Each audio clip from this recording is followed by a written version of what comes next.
CameraLK ඉතින් free drone එකක් දිනා ගන්නට හැකියාව ලැබෙන අලුත්ම giveaway එක. ඒ වගේම Canon ආයතනයෙන් එළි දක්වන අලුත්ම camcorder එක. මෙයාගේ තවත් ප්‍රවෘත්ති රසක් අරගෙන අපි ආව මේ සතියේ CameraLK What's New තුලින්.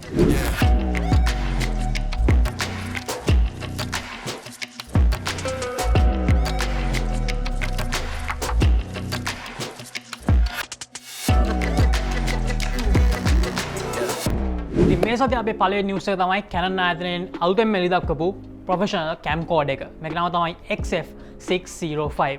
ඉතින් මේ camcorder එකේ ඔයගොල්ලන්ට අවස්ථාව තියෙනවා 4K 60 frames shoot කරන්න සහ 4:2 to 10 bit video shoot කිරීමේ හැකියාවත් මේ ප්‍රොෆෙෂනල් camcorder එකේ අන්තර්ගත වෙනවා. ඒ වගේම මේ camcorder එකේ තවත් අන්තර්ගත වෙනවා 5 axis image stabilization feature එක සහ ඒ වගේම මේකේ තියෙනවා dual AF feature එකක් ඔයගොල්ලන්ට මේක shoot කරද්දී ලේසි වෙන්න. ඉතින් මේ XF605 කියන camcorder එක එළි දක්වලා තියෙන්නේ මීට කලින් එළි දක්වපු XF405 සහ XF705 කියන camcorders වලට අලුතෙන්ම රිලීස් එක විදිහට තමයි Canon ආයතනයෙන්. XF405 එකේ ඔයගොල්ලන්ට shoot කරන්න හැකියාව තිබුණේ 4:2 to 8 bit videos විතරයි. ඒ වගේම XF705 එකේ ඔයගොල්ලන්ට 8K 4:2 to video shoot කරන්න හැකියාව තිබුණාට මේක H265 කියන codec එකෙන් විතරයි shoot කරන්න හැකියාව තිබුණේ. අනවුත් මේ XF605 කියන camcorder එක ඔයගොල්ලන්ට පුළුවන් 4:2 to 10 bit video shoot කරන්න H265 සහ H264 කියන codecs වලින්. ඉතින් මේ අලුත්ම camcorder එක XF605 එකේ තියෙන තාත් special feature එක තමයි eye auto focus එක සහ head detection auto focus එක තියෙන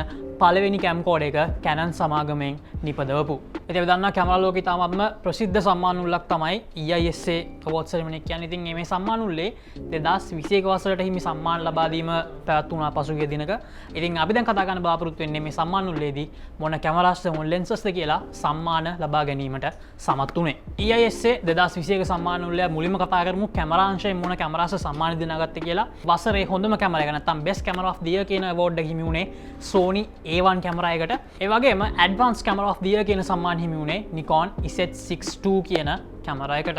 ඒ වගේම වසරේ ප්‍රීමියම් කැමරා එක විදිහට සම්මාන දිනාගත්තේ Canon ආයතනයෙන් නිපදවපු Canon EOS R5 කියන කැමරා එක. ඉතින් වසරේ ප්‍රොෆෙෂනල් කැමරා එක Fujifilm GFX 100S කියන කැමරා එක දිනාගත්ත ඒ සම්මානය. ඒ වගේම මේ EISA සම්මාන උල්ලේ හොඳම ෆොටෝ වීඩියෝ කැමරා එක විදිහට Sony A7S3 කැමරාව සම්මාන දිනාගත්තා. ඒ වගේම Best Buy full frame camera එක Nikon Z5 සහ Best Buy crop sensor camera එක විදිහට සම්මාන දිනාගත්තේ Fujifilm XS10 කියන කැමරා එක. ඉතින් අපි කතා කරේ awards ගත්ත කැමරාස් මොනවද කියලා. ඉතින් අපි කතා කරමු දැන් මොනවද lenses කියලා සම්මාන උල්ලේදී සම්මාන දිනාගත්ත. ඉතින් වසරේ හොඳම lens එක නැත්නම් lens of the year කියන සම්මානය දිනාගත්තේ Tamron 1770 f2.8 කියන lens එක. සහ වසරේ හොඳම wide angle lens එක විදිහට සම්මාන දිනාගත්තේ Sony FE 14mm GM lens එක. crop sensor wide angle zoom lens එක විදිහට සම්මාන දිනාගත්තේ Tamron 1120 f2.8 lens එක. සහ wide angle හොඳම zoom lens එක full frame sensor එකට දිනාගත්තේ Sony FE 12 to 24mm f2.8 lens එක. හොඳම standard lens එක විදිහට EISA සම්මාන උළේදී සම්මාන දිනාගත්තේ Sony FE 50mm f1.2 GM lens එක. ඒ වගේම telephoto lenses ගැන කතා කරොත් එහෙම හොඳම telephoto lens එක විදිහට සම්මාන දිනාගත්තේ Tamron lens එක. professional telephoto zoom lens එක විදිහට සම්මාන දිනාගත්තේ Nikon lens එක. ඒ වගේම කතා කරොත් එහෙම portrait lenses ගැන හොඳම portrait lens එක විදිහට සම්මාන දිනාගත්තේ Sigma 85mm f1.4 කියන lens එක. හොඳම manual lens එක විදිහට මේවට සම්මාන වලදී සම්මාන දිනාගත්තේ Laowa 33mm lens එක.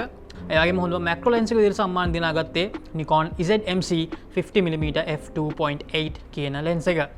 හොඳම special purpose lens එක විදිහට සම්මාන දිනාගත්තේ නැවත වාරයක් Laowa ආයතනයෙන් නිපදවපු 15mm f4.5 කියන lens එක.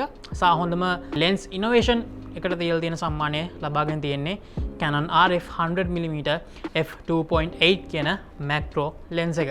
ඒ විදිහට තමයි කැමරාස් වලට සහ lenses වලට මේවර EISA සම්මාන උළේදී සම්මාන හිමි වුණේ. ඉතින් අපි මේ සුමානේ ඊළඟ නිවුස් එක විදිහට අපි කතා කරන්න බලාපොරොත්තු වෙන්නේ mobile photography ගැන නිවුස් එකක්. ඉතින් අපි කතා කරන්න යන්නේ Samsung ආයතනය පිළිබඳව.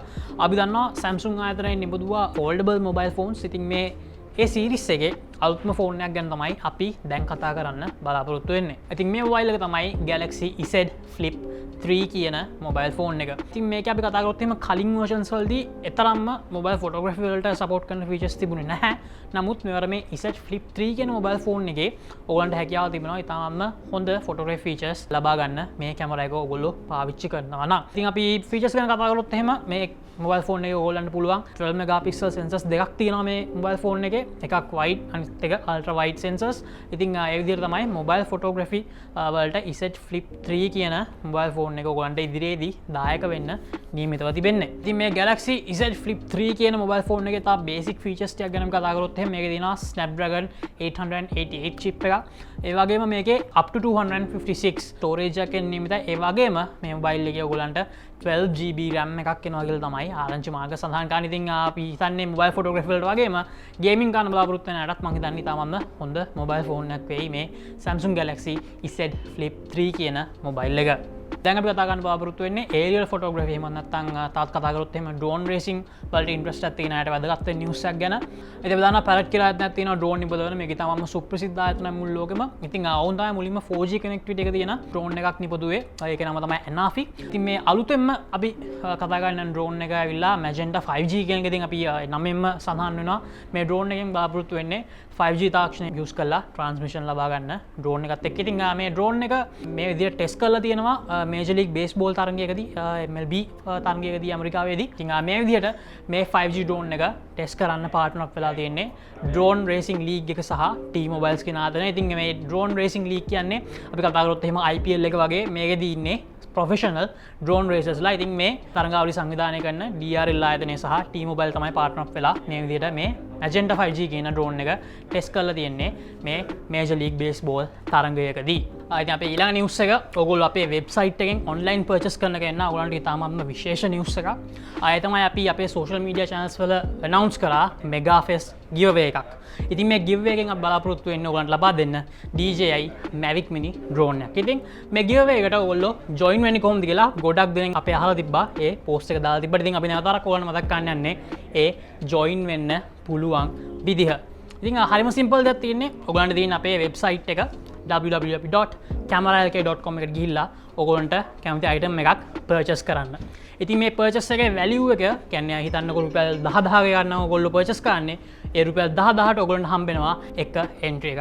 හිතන්න ඔයගොල්ලෝ රුපියල් 50000ක item එකක් purchase කරා කියලා. එතකොට ඔයගොල්ලන්ට හම්බෙනවා entries 5ක් අපේ අන්තිම draw එකේදී. කියන්නේ ඔයගොල්ලෝ විඳන් ගන්න සෑම රුපියල් 10000කටම සැරයක් ඔයගොල්ලන්ට හම්බෙනවා එක entry එකක් මේ final draw එකට Mavic Mini drone එක ලබා ගන්න වාසනාවන්තයා කවුද කියලා අපි තීරණය කරන.